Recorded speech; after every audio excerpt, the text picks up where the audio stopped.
అది Visakhapatnam కొమ్మాదిలోని Charan castle apartment. అక్కడే Visakha rural తహసీల్దార్గా పనిచేసే రమణయ్య ఫ్యామిలీతో ఉంటున్నారు. ఫిబ్రవరి 2, 2024న ఎప్పట్లాగానే ఆఫీస్ నుంచి వచ్చి ఇంటి దగ్గర ఫ్యామిలీతో ఉన్నాడు. అయితే అర్ధరాత్రి సమయంలో ఓ వ్యక్తి అపార్ట్మెంట్ దగ్గరకు వచ్చి తహసీల్దార్తో మాట్లాడాలని పిలిచాడు. దీంతో తహసీల్దార్ రమణయ్య ఆ వ్యక్తితో మాట్లాడాడు. అయితే ఏ విషయం మీద మాట్లాడుకున్నారో తెలియదు కానీ ఇద్దరి మధ్య మాటా పెరగటంతో వాగ్వాదం జరిగింది. తహసీల్దార్ రమణయ్యతో వాగ్వాదానికి దిగిన వ్యక్తి తన వెంట తీసుకువచ్చిన ఇనుపరాడుతో రమణయ్యపై దారుణంగా దాడి చేశారు. దీంతో రమణయ్య తలకు తీవ్ర గాయాలు కావటంతో ఆయన అక్కడికక్కడే కుప్పకూలారు. ప్రాణాలు కాపాడుకోవటం కోసం రమణయ్య కేకలు వేశాడు. దీంతో అక్కడే ఉన్న వాచ్మెన్ అలర్ట్ అయ్యాడు. ఆయన పరిగెత్తుకొని వచ్చి చుట్టుపక్కల వారిని పిలవటంతో అపార్ట్మెంట్లో ఉన్నవారు నిందితుడిని పట్టుకునే ప్రయత్నం చేశారు కానీ నిందితుడు తప్పించుకొని పారిపోయాడు. తీవ్ర గాయాల పాలైన రమణయ్యను ఆసుపత్రికి తరలించి చికిత్స అందించారు. తలపై తీవ్ర గాయాలు కావటంతో అపోలో ఆసుపత్రిలో చికిత్స పొందుతూ రమణయ్య మరణించారు. ఇదిలా ఉంటే 2 రోజుల క్రితం వరకు విశాఖ రూరల్ తహసీల్దార్గా రమణయ్య పనిచేశారు.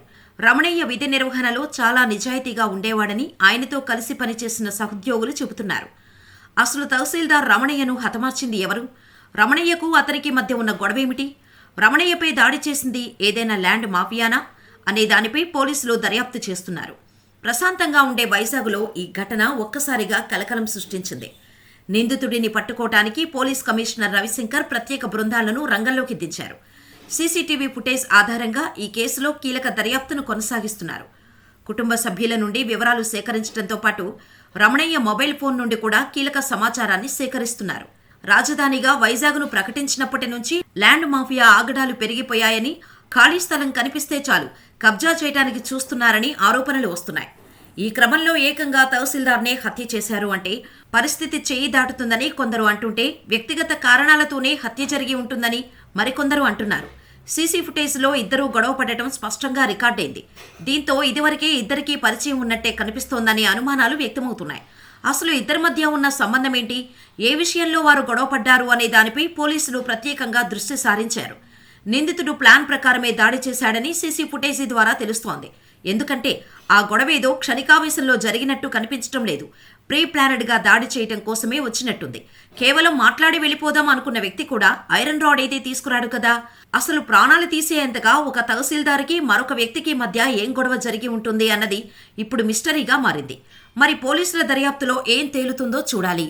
అది విశాఖపట్నం కొమ్మాదిలోని చరణ్ క్యాస్టల్ అపార్ట్మెంట్. అక్కడే విశాఖ రూరల్ తహసీల్దార్గా పనిచేసే రమణయ్య ఫ్యామిలీతో ఉంటున్నారు. ఫిబ్రవరి 2, 2024న ఎప్పట్లాగానే ఆఫీస్ నుంచి వచ్చి ఇంటి దగ్గర ఫ్యామిలీతో ఉన్నాడు. అయితే అర్ధరాత్రి సమయంలో ఓ వ్యక్తి అపార్ట్మెంట్ దగ్గరకు వచ్చి తహసీల్దార్తో మాట్లాడాలని పిలిచాడు. దీంతో తహసీల్దార్ రమణయ్య ఆ వ్యక్తితో మాట్లాడాడు. అయితే ఏ విషయం మీద మాట్లాడుకున్నారో తెలియదు కానీ ఇద్దరి మధ్య మాటా పెరగటంతో వాగ్వాదం జరిగింది.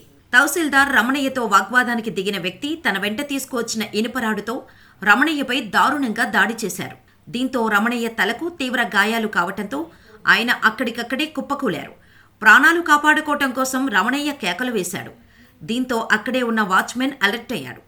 ఆయన పరిగెత్తుకొని వచ్చి చుట్టుపక్కల వారిని పిలవటంతో అపార్ట్మెంట్లో ఉన్నవారు నిందితుడిని పట్టుకునే ప్రయత్నం చేశారు కానీ నిందితుడు తప్పించుకొని పారిపోయాడు. తీవ్ర గాయాల పాలైన రమణయ్యను ఆసుపత్రికి తరలించి చికిత్స అందించారు. తలపై తీవ్ర గాయాలు కావటంతో అపోలో ఆసుపత్రిలో చికిత్స పొందుతూ రమణయ్య మరణించారు. ఇదిలా ఉంటే 2 రోజుల క్రితం వరకు విశాఖ రూరల్ తహసీల్దార్గా రమణయ్య పనిచేశారు.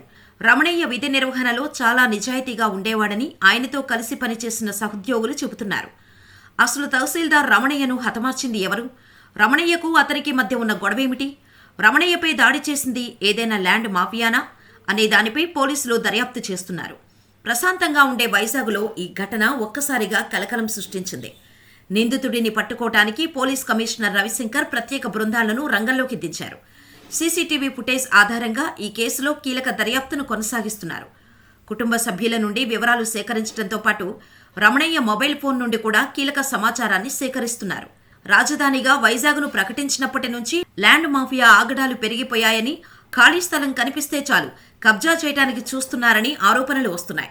ఈ క్రమంలో ఏకంగా తహసీల్దార్నే హత్య చేశారు అంటే పరిస్థితి చేయి దాటుతుందని కొందరు అంటుంటే, వ్యక్తిగత కారణాలతోనే హత్య జరిగి ఉంటుందని మరికొందరు అంటున్నారు. సీసీ ఫుటేజ్లో ఇద్దరూ గొడవ పడటం స్పష్టంగా రికార్డైంది. దీంతో ఇదివరకే ఇద్దరికీ పరిచయం ఉన్నట్టే కనిపిస్తోందనే అనుమానాలు వ్యక్తమవుతున్నాయి. అసలు ఇద్దరి మధ్య ఉన్న సంబంధం ఏంటి, ఏ విషయంలో వారు గొడవపడ్డారు అనే దానిపై పోలీసులు ప్రత్యేకంగా దృష్టి సారించారు. నిందితుడు ప్లాన్ ప్రకారమే దాడి చేశాడని సీసీ ఫుటేజీ ద్వారా తెలుస్తోంది. ఎందుకంటే ఆ గొడవేదో క్షణికావేశంలో జరిగినట్టు కనిపించడం లేదు. ప్రీ ప్లానెడ్గా దాడి చేయటం కోసమే వచ్చినట్టుంది.